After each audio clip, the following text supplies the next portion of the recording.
Сәлеметсіздер ме, құрметті ұстаздар, әріптестер.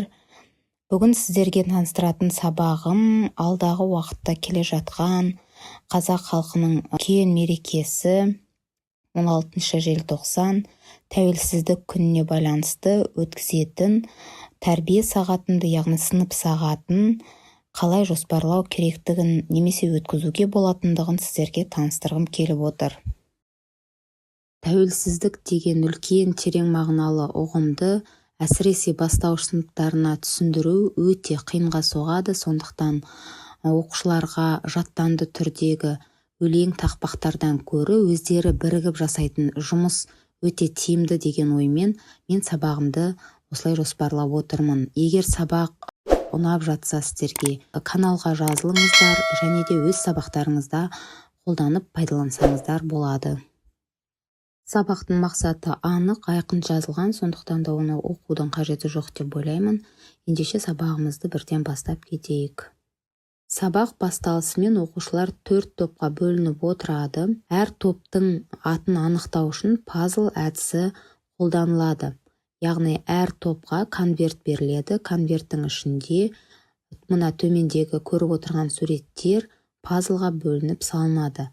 Оқушылар бірге отырып, осы пазлды құрастырғаннан кейін әр топтың аты белгілі болады. Бірінші топ жүйрік тұлпар тобы, екінші топ қыран бүркіт тобы, үшінші топ қар барысы тобы, төртінші топ құмай тазы тобы.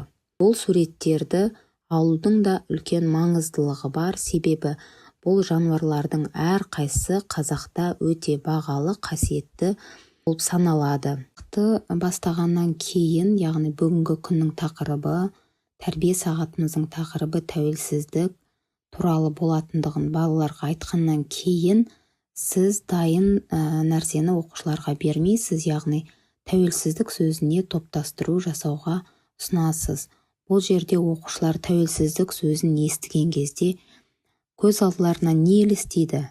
Тәуелсіздік немен байланысты деген сияқты топтастыруды, құрастыруын сұрайсыз. Мысалға, тәуелсіздік ол ұлттық рух, болуы мүмкін, ол Қазақстан, бейбіт өмір, теңдік, егемендік, немесе жастар, алаң, солдаттар, мұз, ұлтжандылық, 1986 жыл деген сияқты балалар өздері жалпы не біледі, не естіді тәуелсіздік туралы, соны топтастыруға енгізіп жазатын болады. Топтастыруды жасап болғаннан кейін әр топтан бір оқушы дауыстап оқып шығады. Топтастыру жұмысы аяқталғаннан кейін сіз оқушылардың жас ерекшелігін ескере отырып, осы тәуелсіздікке байланысты видеоролик көрсетуіңізге болады.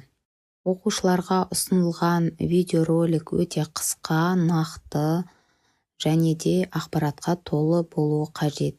Себебі оқушылар өздерінің білмейтін білімдерін сол жерден алулары қажет.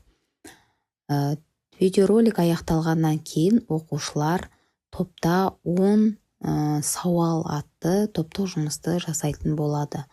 Бұл жерде оқушыларға дөңгелектің ішіне 10 бөлікке бөлінген әртүрлі сұрақтары жазылған тапсырма беріледі.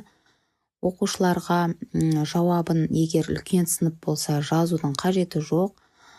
Кішкентай сынып болғандықтан сурет түрінде немесе жазба түрінде ұсынуға болады. Оқушылар тапқан жауапты сол сауалдың жанына апарып жапсырады немесе бекітіп қояды. Орындап болғаннан кейін барлық топтың жауабы өзіңді тексер тапсырмасы арқылы тексерілетін болады. Топтық жұмыс аяқталғаннан кейін оқушыларға әрбір жаққа бөлініп берілген өлең жолы ұсынылады. Барлық топ мұғаліммен бірлесе отырып, осы бір шумақ өлеңнің мағынасын ойлана отырып, шумақ өлеңді құрастыратын болады. Құрастырып болғаннан кейін топта хормен айтуға да болады және сабақтың соңында мемлекетіміздің әнұранын орындарынан тұрып, шырқап, сынып сағатын аяқтауға болады. Назар қойып тыңдағандарыңызға рахмет, каналға жазыла отырыңыздар.